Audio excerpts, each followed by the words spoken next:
দিছে এমিটারে পার দিছে আর হচ্ছে নেটওয়ার্ক হচ্ছে এটা। ঠিক আছে, আমাকে থেভেনিন সমতুল্য সার্কিট নির্ণয় করতে হবে।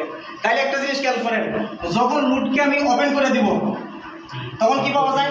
লোড নাই। তাহলে কারেন্ট কত হয়? শুনুন, লোড নাই, কারেন্ট কত? জিরো। লোড নাই, কারেন্ট কত? শূন্য। লোড নাই, কারেন্ট শূন্য। তাহলে লোড নাই, কারেন্ট শূন্য, এই অবস্থায় যে ভোল্টেজ পাবো সেই ভোল্টেজটা কি? 12। আমার কথা কি বুঝতে পারছেন না? পারেন নাই? লোড নাই, কারেন্ট শূন্য, তাহলে এই অবস্থায় যে ভোল্টেজ পাওয়া যাবে সেটা কি?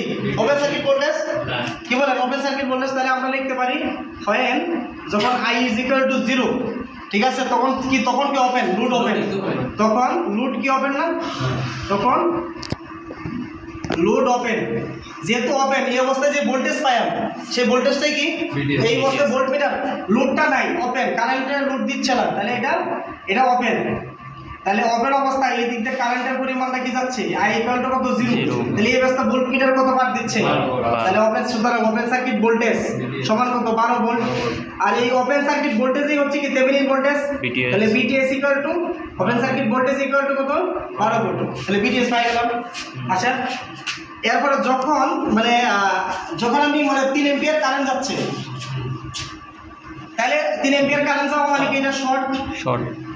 তাহলে এদিক থেকে কারেন্ট যাচ্ছে কত? 3 এম্পিয়ার। এর আগের অবস্থায় ভোল্টেজ সে কত দিছিল? আগে 12। তো 3 এম্পিয়ার কারেন্ট যাচ্ছে, ঠিক আছে, 3 এম্পিয়ার কারেন্ট যাচ্ছে। তাহলে কারেন্ট যাচ্ছে, তাহলে এই অবস্থায় ভোল্টেজ কত? তার এম এর ভোল্টেজ কত? শূন্য কিনা? 3 এম্পিয়ার কারেন্ট যাচ্ছে, ভোল্টেজ কত? শূন্য। ভোল্টেজ কত? শূন্য। তাহলে যখন I ইকুয়াল টু কত? 3 এম্পিয়ার, তখন ভোল্টেজ কত? শূন্য। ভোল্টেজ হচ্ছে 0। তাহলে ভোল্টেজ যখন 0, তার মানে ভোল্টেজ 0 মানে কি? সে শর্ট।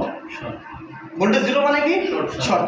আর যেহেতু ভোল্টেজ 0 মানে শর্ট, তখন যে কারেন্টটা, সেই কারেন্টটা কি কারেন্ট? শর্ট সার্কিট কারেন্ট অথবা কি নর্টন কারেন্ট ইকুয়াল টু কত? 3 এম্পিয়ার। ঠিক আছে, শর্ট সার্কিট কারেন্ট অথবা নর্টন কারেন্ট। তাহলে আমরা RTH সমান কি জানি? Open circuit voltage divided by কি? Short circuit current. এটা কি? যখন আমরা সোর্স কনভার্সন করি, এই ভোল্টেজটাকে VTS আর এনে কি লাগাই? মানে RTH দেন, আর এটা তো আলাদা থাকে। তাহলে এটা আলাদা না? তাহলে actually RTH equal to open circuit voltage ভাগ কত? Short circuit current. ওই যে সিনক্রোনাস জেনারেটরের মধ্যে পড়ছেন না, Z ইকুয়াল টু কত? Open circuit voltage per phase divided by কি? Short circuit current per phase. আমি বলছিলাম এই জিনিসটা DC তে থেভেনিন রেজিস্ট্যান্স বের করার ক্ষেত্রে ব্যবহার করব। মনে আছে কিনা? প্রত্যেকটা কথা মনে রাখতে হবে।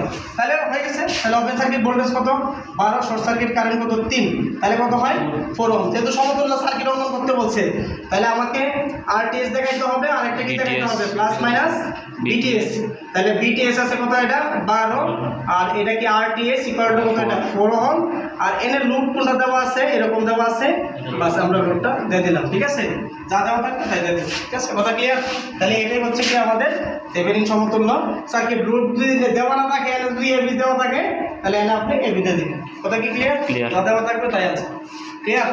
এটা সঠিক ম্যাথ করবেন, ইন্টারেস্টিং এবং খুব ইম্পর্টেন্ট। আমি এত লেখা লিখছি, কেউ লেখা লাগবে না। আপনি কেউ যদি লেখে VTS 12 আর শর্ট সার্কিট কারেন্ট হচ্ছে 3, সুতরাং RTH কত?